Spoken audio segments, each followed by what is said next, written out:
इरशाद खानम स्वागत करती हूँ आपका आपकी अपनी YouTube channel I love talks पर। दोस्तों, जैसा कि आप सब लोगों को इंतज़ार था सिविल जज की एग्ज़ाम का, तो मध्य प्रदेश उच्च न्यायालय जबलपुर द्वारा वैकेंसी आ गई है, उसका विज्ञापन आ गया है सिविल न्यायाधीश वर्ग 2 का। उसके बारे में मैं आज आपको बताऊंगी कि उसकी जो है आवेदन करने की डेट कब की है और उसकी लास्ट डेट क्या है और उसके सिलेबस में क्या क्या सम्मिलित है। इस वीडियो को देखने से पहले चैनल को सब्सक्राइब कर दें, बेल आइकन को क्लिक कर दें। जैसा कि आप सब लोग को इंतज़ार था कि कब सिविल जज की एग्ज़ाम आए और आप उसकी एग्ज़ाम देकर सिविल जज बन सकें। बहुत से लोगों के क्वेश्चन आते थे कि ये वैकेंसी कब आएगी कब आएगी कब आएगी, तो आपका इंतज़ार जो है वो ख़त्म हो चुका है और वैकेंसी आ चुकी है। उसके विज्ञापन पर एक नज़र आप डाल लेते हैं।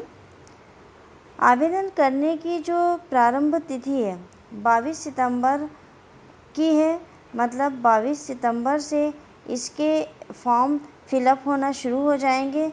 आवेदन करने की अंतिम तिथि मतलब आप कब तक फॉर्म को सबमिट कर सकते हैं, तो 5 नवंबर रात 11:55 तक आप जो है सिविल जज के फॉर्म फिलअप कर सकते हैं। फॉर्म भरते समय अगर आपसे कोई त्रुटि हो गई हो तो उस त्रुटि में अगर आप सुधार करना चाहते हो तो वो ऑप्शन भी आपको दिया हुआ है, और वो ऑप्शन आपका कब से शुरू हो जाएगा, 10 नवंबर से आपका वो ऑप्शन शुरू हो जाएगा दोपहर 12 बजे से। अगर आपको लगता है कि आपने जो फॉर्म फिलअप किया है उसमें कोई आपसे मिस्टेक हो गई है तो उस मिस्टेक को आप सुधार कर सकते हैं, और ये सुधार करने की अवधि जो है वो कब ख़त्म हो जाएगी, 12 नवंबर, यानी कि 2 दिन के लिए वो लिंक ओपन होगी कि आप अपने फॉर्म में अगर कोई करेक्शन करना चाहते हैं तो आप वो करेक्शन कर सकते हैं। अब बात करते हैं हम ऑनलाइन प्रारंभिक परीक्षा की तिथि की, तो वो अभी नहीं बताई गई है कि वो एग्ज़ाम आपकी कब होगी। अभी केवल आपके फॉर्म फिलअप करने की डेट आई है। उसके बाद मुख्य परीक्षा कब होगी, तो मुख्य परीक्षा के बारे में भी अभी कोई अधिसूचना नहीं आई है। जैसा कि जो तैयारी करने वाले स्टूडेंट्स हैं उनको पता है कि सिविल न्यायाधीश की जो आप एग्ज़ाम की तैयारी कर रहे हो वो 3 स्टेप पे होती है। पहला होता है प्रारंभिक एग्ज़ाम, उसके बाद आपकी होती है मुख्य परीक्षा, और मुख्य परीक्षा के बाद आपका होता है इंटरव्यू। ये 3 स्टेप आपको क्रॉस करनी होती है, उसके बाद ही आप सिविल न्यायाधीश बन सकते हो। तो अभी ये जो हमारे पास डेट है ये उसकी प्रारंभिक परीक्षा की डेट है, आवेदन करने की डेट है। अब सिविल न्यायाधीश वर्ग 2 जो है उसकी रिक्त पदों की भर्ती के लिए एक वेबसाइट है www.mp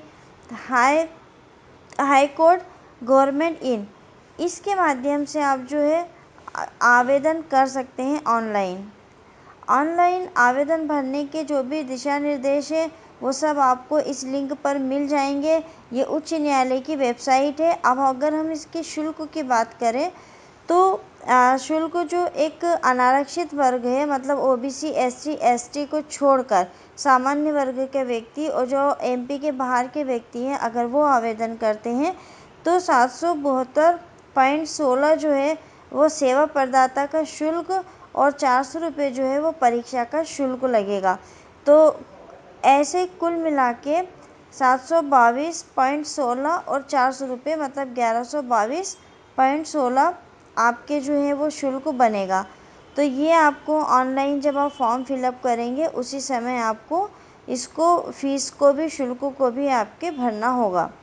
अगर हम इसके सिलेबस की बात करें तो जो ऑनलाइन एग्ज़ाम होगी, ऑफलाइन एग्ज़ाम तो होगी नहीं, अभी ऑनलाइन एग्ज़ाम है, तो ऑनलाइन एग्ज़ाम का जो हम प्रारंभिक परीक्षा का सिलेबस देखें तो उसमें क्या क्या सिलेबस है और कितने नंबरों के क्वेश्चन उसमें से पूछे जाएंगे। देखिए, सब भारत का संविधान, इंडियन कॉन्स्टिट्यूशन, इसके कुल 10 क्वेश्चन पूछे जाएंगे। प्रत्येक क्वेश्चन 1-1 नंबर का होगा। सिविल प्रक्रिया संहिता, इसके 15 क्वेश्चन पूछे जाएंगे और ये 15 नंबर का होगा, मतलब कि हर क्वेश्चन 1-1 नंबर का है। टीपी यानी कि संपत्ति अंतरण अधिनियम, इसके 7 क्वेश्चन पूछे जाएंगे। भारतीय संविदा अधिनियम, इसके 8 क्वेश्चन पूछे जाएंगे। विनिर्दिष्ट अनुतोष अधिनियम, इसके भी 6 क्वेश्चन पूछे जाएंगे। और परिसीमा अधिनियम की अगर हम बात करें तो इसके 4 क्वेश्चन पूछे जाएंगे। मध्य प्रदेश स्थान नियंत्रण अधिनियम के 5 क्वेश्चन पूछे जाएंगे। भू राजस्व संहिता, मध्य प्रदेश भू राजस्व संहिता के 5 क्वेश्चन। साक्ष्य अधिनियम के 15 क्वेश्चन। भारतीय दंड संहिता के 15 क्वेश्चन। दंड प्रक्रिया संहिता के 15 क्वेश्चन और नेगोशिएबल इंस्ट्रूमेंट के एक्ट के 5 क्वेश्चन। और इसके अलावा जनरल नॉलेज के भी कुछ क्वेश्चन पूछे जाएंगे जो कि 20 क्वेश्चन होंगे और 10 जो क्वेश्चन होंगे वो कंप्यूटर से रिलेटेड होंगे और अंग्रेजी के सामान्य ज्ञान वाले जो क्वेश्चन होंगे वो भी 10 नंबर के होंगे। कुल मिला के 150 अंकों का पेपर होगा। और ये जो नवीनतम संशोधन सिलेबस उसका है, उसके अकॉर्डिंग मैं आपको पूरा सिलेबस बता रही हूँ कि आपको कॉन्स्टिट्यूशन, सीआरपीसी, सीपीसी, एविडेंस, इसका कॉन्ट्रैक्ट है ना, उसके बाद आपको परिसीमा अधिनियम, मतलब ये जितने भी एक्ट दे रखे हैं माइनर और मेजर एक्ट, वो मैंने सब आपको सिलेबस उसका फर्स्ट पेपर का यहाँ बता दिया है। अब अगर हम इसके सेकंड पेपर की बात करें तो सेकंड पेपर में भी 4 पेपर होंगे आपके। जो सेकंड आपकी मुख्य परीक्षा होगी उसमें 4 क्वेश्चन होंगे, ये 4 क्वेश्चन पेपर होंगे। पहला प्रथम प्रश्न पत्र। प्रथम प्रश्न पत्र में सिविल विधि एवं प्रक्रिया का होना, जिसके लिए 100 अंक निर्धारित है। प्रथम जो प्रश्न होगा उसके 100 नंबर जो हैं वो निर्धारित है। उसके अंदर क्या क्या होगा? भारत के संविधान, सिविल प्रक्रिया संहिता, संपत्ति अंतरण अधिनियम, भारतीय संविदा अधिनियम, विनिर्दिष्ट अनुतोष अधिनियम और परिसीमा अधिनियम। इनके जो है क्वेश्चन आंसर टाइप के जो होते हैं वो पूछे जाएंगे। फिर हमारा जो सेकंड प्रश्न पत्र है उसके अंदर एक पत्र लेखन होगा, वो आप पूछा जाएगा, उसके क्वेश्चन होंगे। अब वो लेखन जो है वो कैसा होगा? एक सामाजिक विषय पर कोई लेख होगा, एक विधिक विषय पर कोई लेख होगा, एक संक्षिप्तीकरण लेखन होगा और हिंदी से अंग्रेजी में अनुवाद होगा और अंग्रेजी से हिंदी में अनुवाद होगा। थोड़ा सा चेंज होगा, लेकिन जैसे आपने 6 सेमेस्टर या फाइनल में आपको एक इंग्लिश का पेपर होता है और उस इंग्लिश के पेपर में आपको जो अनुवाद दिया जाता है कि हिंदी में दे देते हैं और उसको आपको इंग्लिश में कन्वर्ट करना है और इंग्लिश में दे देते हैं उसको आपको हिंदी में करना है, तो सेम वैसा ही पेपर यहाँ भी होगा। सेकंड पेपर में आपके क्या हो जाएगा? कोई भी एक निबंध हो जाएगा जो सामाजिक विषय से रिलेटेड होगा, एक लीगल ऐसे आपको हो जाएगा, एक संक्षिप्तीकरण का लेख हो जाएगा, फिर हिंदी और अंग्रेजी के अनुवाद हो जाएंगे। अगर हम इसके तीसरे पेपर की बात करें, थर्ड क्वेश्चन पेपर, तो स्थानीय विधि, अपराध विधि और प्रक्रिया का होगा और इसके भी 100 अंक जो है वो निर्धारित होंगे। इसमें कौन कौन से सब्जेक्ट होंगे? मध्य प्रदेश स्थान नियंत्रण अधिनियम 1961, मध्य प्रदेश भू राजस्व संहिता, भारतीय साक्ष्य अधिनियम, भारतीय दंड संहिता, दंड प्रक्रिया संहिता और नेगोशिएबल इंस्ट्रूमेंट्स एक्ट। अब इसके हम चौथे पेपर की अगर बात करें तो इसके अंदर जो है प्रश्न पत्र का जो है निर्णय लेखन का होगा, जिसके लिए 100 अंक निर्धारित है। अब निर्णय लेखन मतलब कि जब आप ये एग्ज़ाम की तैयारी करेंगे तो आपको ये पता है कि निर्णय लेखन मतलब कोई भी एक डिसीजन आपको दे दिया, आपको एक डिसीजन लिखना है, आपको कोई भी एक टॉपिक दे दिया। जैसा कि हम एलएलबी फाइनल ईयर के स्टूडेंट जो हैं वो उनका एक पेपर होता है जिसके अंदर उनको लिखना होता है किसी भी निर्णय का लेखन।